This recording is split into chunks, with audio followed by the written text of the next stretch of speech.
새 사람이 되리라.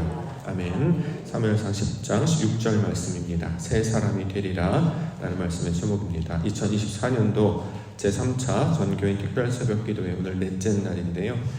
이번 특세 주제 기억하고 계시죠? 이번 특세 주제는 새로움입니다. 새롭게 되는 것, 새 사람이 되고 새 성도가 되고 새 교회가 됩시다. 이것이 이번 주에 우리가 함께 붙잡고 기도하고 있는 주제이고 있습니다. 자, 새롭게 된다는 것은 결국 하나님을 따라가는 걸 가리키는 말이죠. 자신의 습관과 경험을 따르지 아니하고 하나님께서 주시는 것들, 자, 이것들을 새로운 것들로 받아들여서 이전에 하지 않았던, 이전과는 완전히 다른 새로운 차원의 모습으로 그런 행동으로 나아가는 것, 자, 그 모습을 따라갈 때 이것이 바로 새로워지는 내용이 될 것입니다. 이처럼 새로워지는 성도, 이처럼 새로워지는 교회, 2025년도 함께 교회의 비전을 품고 나아가기를 소망합니다. 오늘은 구약에서 새 사람이 되었던 사람, 사울을 통해 새 사람이 된다는 것이 무엇인가, 그 특징들을 말씀을 통해서 살펴보고자 합니다. 6절 말씀에 보면 두 가지 특징이 있는데요. 하나는 여호와의 영이 크게 임할 때, 그렇죠? 6절, 내게는 여호와의 영이 크게 임하리니, 이게 첫 번째 특징이고, 또 하나의 특징은 너도 그들과 함께 예언을 하고 변하여, 이렇게 나와 있습니다. 그럼 어떻게 해요? 새 사람이 되리라, 이렇게 얘기하고 있죠. 그래서 새 사람이 된다는 것, 특징 두 가지를 정리해보면 여호와의 영이 임하는 자, 또 하나 예언을 하고 변하는 자, 자, 이를 가리켜서 새 사람이 되는 것이다, 이렇게 설명하고 있습니다. 오늘하고 이제 내일까지인데요, 이틀 남았습니다. 마지막까지 마음과 뜻과 정성을 다하시고 이 여호와의 영 내게도 임하게 하여 주시옵소서. 하나님의 영이 임하게 되면 예언을 하게 된다, 이렇게 말씀하고 있기 때문에 우리도 예언하게 하여 주시옵소서. 이 두 가지를 오늘은 기도 제목으로 붙잡고 기도 가운데 나아감으로 새 사람이 되리라. 사울에게 했던 그 말을 우리의 말로 받아서 기도 가운데 나아가시는 우리 성도님 교회 되기를 소망합니다. 자, 그러면 여호와의 영이 임했다라고 하는데요, 9절과 10절에 말씀하고 있습니다.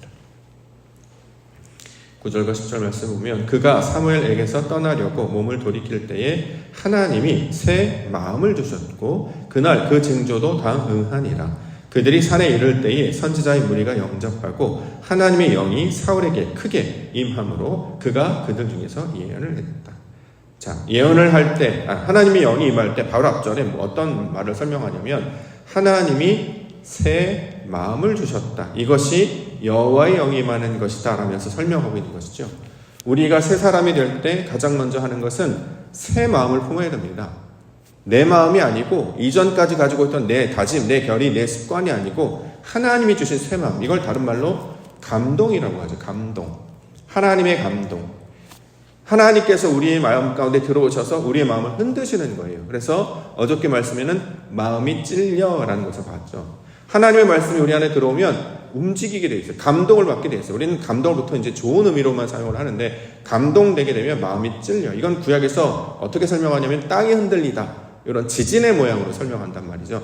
왜냐하면 이전에는 경험해보지 못했던, 상상해보지 못했던, 생각해보지 못했던 생각이기 때문에 아주 낯설고 아주 새롭고 아주 위대하고 큰 것이었기 때문에 내가 감당이 힘든 것들이 내 안에 들어오면 마음이 움직이게 된다는 거죠. 찔리기도 하고 무거워지기도 하고 우리가 흔들리기도 합니다. 자, 이처럼 마음이 감동되는 것, 그것을 오늘 본문에선 새 마음이다, 이렇게 이야기하고 있는 것이죠. 새 마음이 들어왔대요. 그랬더니 이걸 여호와의 영으로, 여호와의 영이 임하는 것을 설명했단 말이죠. 그러면 사울은 이전에는 어떤 마음을 가지고 있었던 사람이었는가를 살펴보면 되겠죠. 9장 21절에 나와 있습니다. 9장 21절, 사울이 대답하여 이르되 나는 이스라엘 지파의 가장 작은 지파 베냐민 사람이 아니니까 또 나의 가족은 베냐민 지파 모든 가족 중에서 가장 미약하지 아니하니까 당신이 어찌 내게 이같이 말씀하시나이까 하니. 자, 스스로 가장 작다라고 이야기하죠. 스스로 가장 미약하다, 이렇게 생각합니다. 실제로 베냐민은 가장 작은 지파이기도 했고요.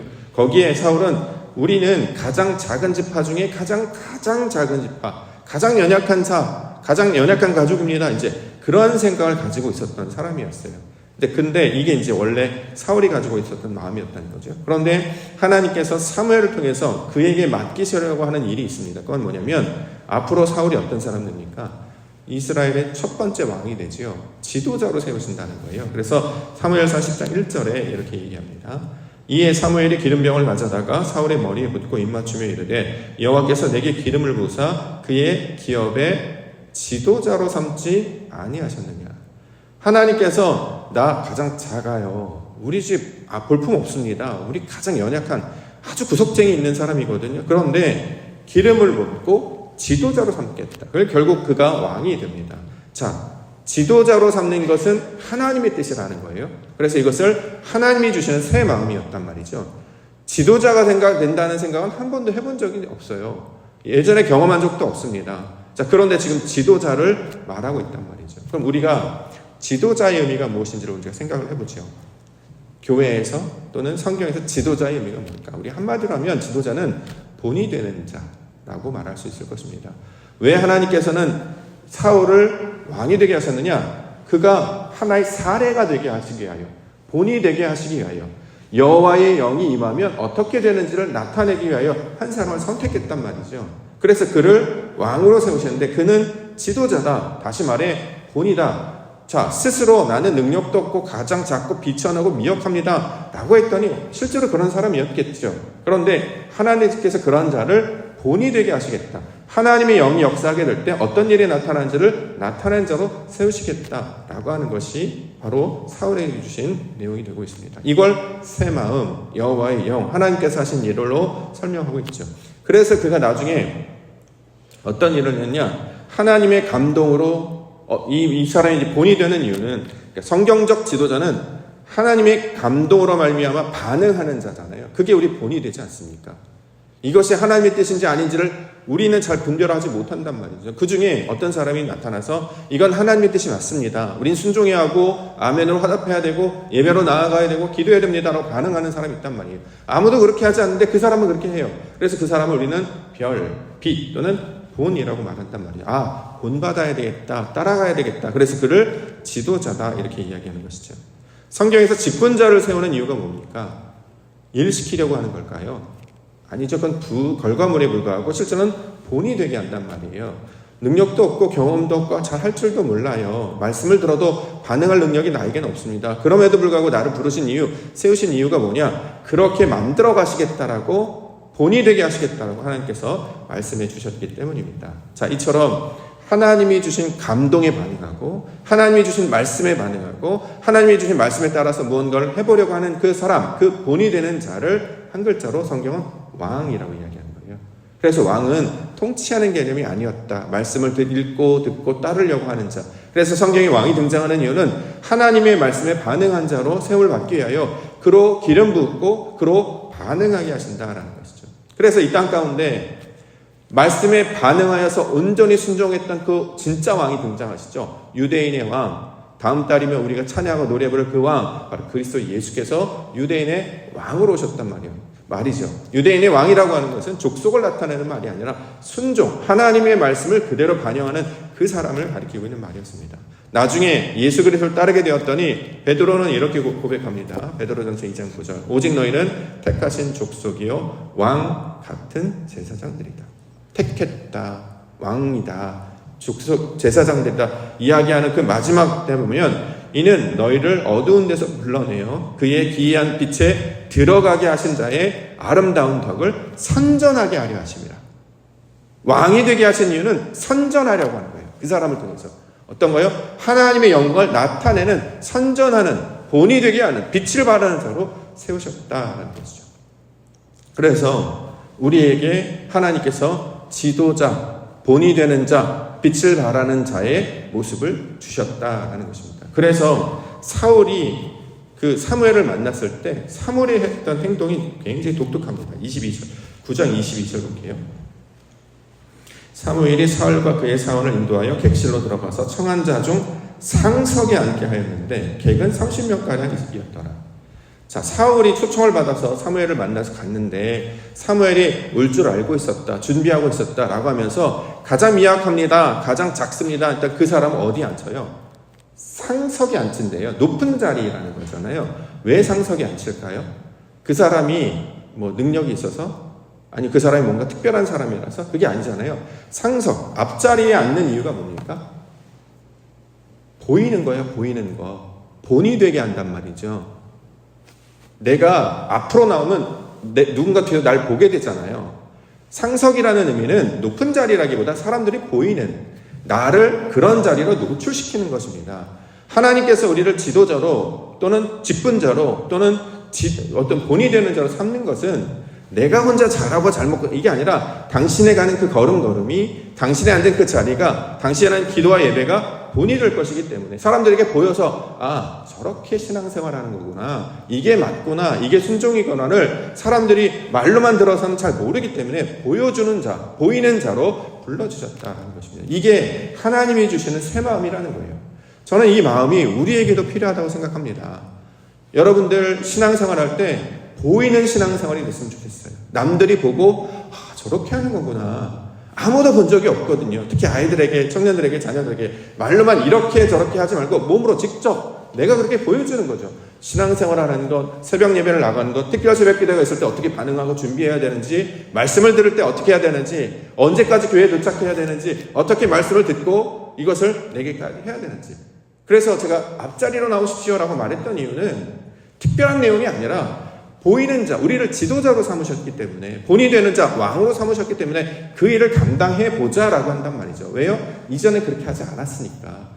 이전에 그렇게 살지 않았어요. 그런데 우리에게 먼저 된 자의 사명을 주셨고 이거를 하나님 만들어 가신다고 하니까 내 몸을 거기에 맡겨드려야 되죠. 그래서 말씀하시면 반응하고, 거기 가운데 나는 어떤 일이 벌어질지 모릅니다. 그런데 하라 하셔서 했을 뿐인데 결국에 이것을 통해서 하나님의 영광을 나타내게 하셨습니다. 이걸 경험하는 것이 살아있는 하나님을 경험하는 믿음과 신앙이 될 줄 믿습니다. 그러므로 우리가 사명을 다시 재확인하는 시간을 가졌으면 좋겠습니다. 분명히 저와 여러분들은 지도자입니다. 이 지도자의 지도는 가르치는, 안내하다라는 의미예요. 이렇게 저렇게 이게 아니라 길을 안내하는 거예요. 왜요? 먼저 가기 때문에, 앞서가기 때문에, 한 걸음 앞서가기 때문에 저 길을, 발자국을 하나씩 하나 내딛고 가기 때문에 그걸 따라가는 사실 안내자의 역할이 맞습니다. 그래서 지도자의 원어는 머리라는 뜻을 가지고 있거든요. 머리. 그래서 이걸 지도자, 그러니까 우리가 생각하는 머리, 지도자라면 이렇게 위에서 통치하고 다스리는 그런 어떤 권위적인 입장을 생각하는데, 성경적 지도자는 안내하는 거예요. 목자가 길을 안내하듯이. 이게 원래 맞는 표현입니다. 먼저 된 자가 나아가야 뒤에 온 사람 따라오지 않겠습니까? 그렇죠? 말을 하고 찬양을 하고 노래를 부르고 그 음성을 듣고 쫓아오는 거예요. 그래서 앞에 가는 사람을 목자라고 하고 뒤에 가는 양이라고 한단 말이죠. 항상 관계를 이렇게 만들어서 우리 신앙을 인도해 주셨습니다. 그 가운데 우리 이번 특별 새벽기도에 참여하시는 여러분들께서 이 지도자, 먼저 된 자, 길을 안내하는 자, 그 본이 되는 자, 걸음걸음 인도하는 자, 그러한 자들이 되기를 원합니다. 그래서 새롭게 만들어낸 새 사람, 아, 내가 바로 그러한 자인지를 깨닫는 시간 되기를 주의 이름으로 간절히 축원합니다. 자, 영이 임했어요. 새 마음이 임했어요. 그럴 때 했던 반응이 뭐였습니까? 예언한단 말이었죠. 11절, 12절 볼게요. 전에 사울을 알던 모든 사람들이 사울이 선지자들과 함께 예언함을 보고 서로 이르되 기스의 아들에게 무슨 일이 일어나느냐, 사울도 선지자들 중에 있느냐 하고 그곳에 어떤 사람은 말하여 이르되 그들의 아버지가 누구냐 한지라. 그러므로 속담이 되어 사울도 선지자들 중에 있느냐 하더라. 자, 여호와의 영 새 마음이 임하여져서 저와 여러분들이 예언하기를 소망합니다. 예언하기를 주님의 이름으로 축복합니다. 꼭 예언할 수 있도록 하나님 은혜 베풀어 주시옵소서. 이렇게 간구하고 기도하면 나올 때 우리 하나님 영광 중에 예언하는 자들로 만들어 주실 수 있습니다. 자, 아멘 아멘으로 반응하시기를 주의 이름으로 간절히 소망합니다. 자, 오늘 근데 되게 특징이 있어요. 예언을 하면 미래일을 말하는 것 같은 느낌이 들잖아요. 아, 무슨 일이 앞으로 벌어질 거야, 이런 것 같은데 오늘 본문에 좀 특이한 장면이 뭐냐면 예언을 했더니 사람들이 반응이 뭐예요? 아버지가 누구냐 이걸 물어본다는 거예요. 그렇죠? 여기 보니까 기스의 아들에게 무슨 일이 일어났어? 야, 아버지가 누구야? 이렇게 물어본다는 거야. 예언을 했을 뿐인데, 하나님의 일을 말했을 뿐인데, 아니, 걔한테 기스의 아들이었는데 무슨 일이 났는 거야 도대체? 아버지가 누구야? 이렇게 물어본단 말이죠. 왜 그렇죠? 옛날 과거는 일하는 것이 다 세습이었잖아요. 아버지로부터 물려받아야지만 할 수 있단 말이죠. 왕이 되려면 아버지가 왕이어야 해요. 그래 물려받아서 왕이 될 거 아닙니까? 선지자가 되려면, 하나님의 일을 말하려면 아버지가 선지자여야 돼요. 그렇죠? 평생 보고 배운 게 그거기 때문에 자, 이것을 따라하는 거단 말이죠. 그런데 예언을 했는데 아버지가 누구냐? 기스의 아들, 기스가 아빠였잖아요. 아빠는 그런 성경 하나님의 일을 말하는 사람이 아니었는데 놀랍게도 예언을 하면서 그것을 고백하게 하고 실제로 하나님의 일을 하게 함으로 자, 이제 그가 하나님을 찾는 자가 되어서 그의 아버지도 하나님의 백성이 아니더냐라고 사람들을 일깨워주는 목소리가 되었다라는 것이죠. 그러면 우리에게도 얘기하겠죠. 신앙생활을 해가면 어떤 일을 해가면 사람들이 이야기하잖아요. 아버지가 누구시냐. 실제로 예수님께서 이렇게 고백하셨죠. 요한복음 5장 16절. 그러므로 안식일에 이러한 일을 행하신다 하여 유대인들이 예수를 박해하게 된지라. 예수께서 그들에게 이르시되 내 아버지께서 이제까지 일하시니 나도 일한다 하시네. 제가 어저께 아버지에 관한 이야기 잠깐 에피소드 들려드렸습니다. 제가 새벽 예배 4시 40분에 나오려고 애쓰는 이유는 아버지가 그렇게 하셨기 때문에 그래요. 그럼 저에게 있어서 아버지가 누군지 알겠죠. 여기서 말하는 아버지는 우리 육신의 아버지, 날 낳으신 아버지를 가리키는 말이 아니라 영적으로 영향을 미치는 아버지를 가리키는 말 아니겠습니까? 저는 그래서 원로 목사님을 아버지로 여깁니다. 제가 배우고 따라야 될 모델로 여겨요. 특별해서가 아니라 하나의 에피소드가 있습니다. 뭐냐면 그분이 저를 처음으로 공식적인 자리에서 아들이라고 불러주신 사건이 있었어요. 제가 이게 온 지 얼마 안 됐을 때 노회에서 신년 할례식이 있었습니다. 2019년 1월 3일 정확하게 기억하고 있는데 그때 김포 성문교회에서 노회 모든 목사님들과 장로님들 여러분들 다 모여가지고 이제 신년 할례식이기 때문에 이제 인사하고 덕담하고 우리 교제 나누고 선물 나누고 근데 맨 마지막에 선물 나누는 시간이 있었거든요. 근데 그때 선물 뽑는 이벤트가 뭐냐면 추첨을 해서 선물을 뽑잖아요. 자기가 갖는 게 아니라 내가 꼭 주고 싶은 사람한테 주는 거예요. 너무 재밌었어요. 그때. 그래서 선물을 뽑고 이 선물은 자기가 좋아하는 이 사람한테 주겠습니다. 요거 이제 순서였거든요. 그러니까 원로 목사님들부터 이제 순서대로 쭉 하니까 이제 앞에 목사님들 쭉 하시고 5번째가 6번째로 기억하는 그리고 이제 원로 목사님 뽑으실 순서가 됐단 말이죠. 딱 뽑으셨는데 조그만 영양제를 하나 뽑으셨어요. 딱 뽑아서 뭐라고 하셨냐면 그 먼저 앞에 뽑으신 분들은 이제 보통 같이 왔던 교육자라든가 또는 이제 가짜 사모님 많이 들이시고 또는 이제 같이 왔던 이런 분들 주셨는데 올라 목사님 그때 딱 뽑아서 이거를 제가 사랑하는 아들 최대한 목사에게 주겠습니다. 이렇게 하면서 그걸 저한테 주셨어요. 그래서 그때 공식적인 자리에서를 아들로 불러주셨기 때문에 저도 아버지처럼 여깁니다. 영적으로 낳은 거잖아요. 그래서 믿음을 따라가고 그래서 열심히 그분을 쫓아가고 따라가려고 하는 이유가 바로 거기에 있다라는 것이죠. 실제로 목회 현장에서 참 많이 아들처럼 대해주셨던 분이구나라는 것을 시간이 지날 때마다 많이 생각하게 됩니다.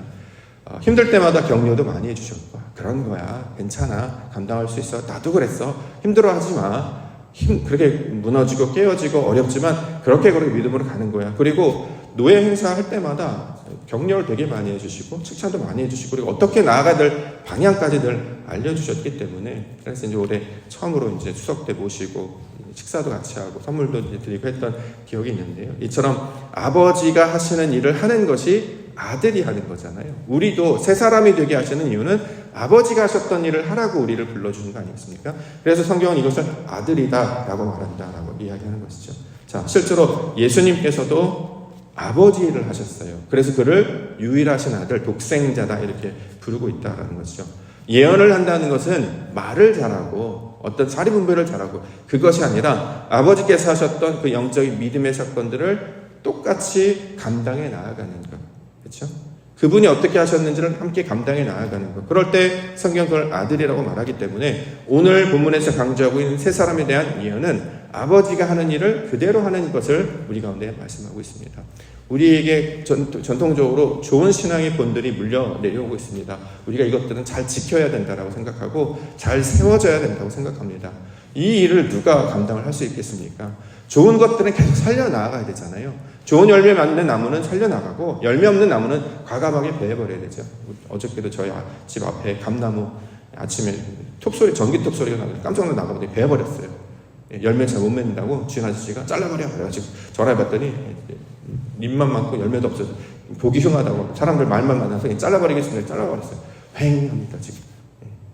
야 이렇구나 싶어서 열매가 없으면 그렇죠? 바깥 얻는데 쫓겨나서 일을 간다라는 거죠. 근데 그렇게 열매 없는 백성이 아니라 열매 맺게 하시고 그 열매는 아버지가 하셨던 일을 잘 갖고 나아가는 것. 그래서 우리에게 좋은 것들이 무엇인지를 찾고 그것을 잘 지켜내도록 하는 것이 나아갈 때 이걸 예언한다라고 이야기를 하고 있습니다.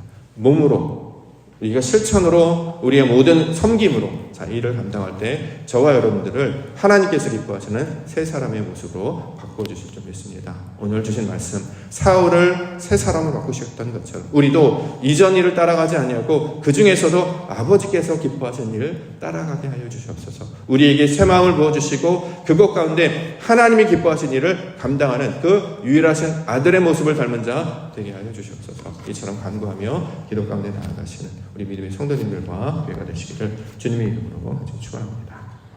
하겠습니다.